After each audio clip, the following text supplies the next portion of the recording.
ভালো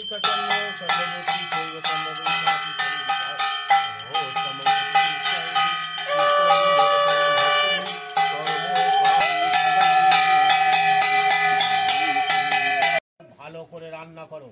বড় বউ মাংস নিয়ে রাঁধতে গেল, রান্না হলো। ঝিকে বলল, একটু চেখে দেখ দেখি ঝি ঠিক চাঁদতে নুন ঝাল হয়েছে কিনা। ঝিয়ের মুখে খুব ভালো লাগলো, সে চাঁদতে চাঁদতে সব মাংসটাকে শেষ করে ফেললো। বড় বউ বলল, তখন ঝি বড় বউকে বলছে, বড় বৌদি মানে বড্ড গরম কিনা আমি বুঝতে পারছি না, আরেকটুকু দাও দেখি। এইভাবে চাঁদতে চাঁদতে সব শেষ, এইভাবে চাঁদতে চাঁদতে সব শেষ হয়ে গেল। তখন বড় বউ বলেন, এখন কি হবে, সব তো চেকে শেষ করে ফেললি, আমি এবার শ্বশুরকে কি খেতে দেবো? এই টাকা নেই, যেখান থেকে পারিস হরিণের মাংস কিনে আন।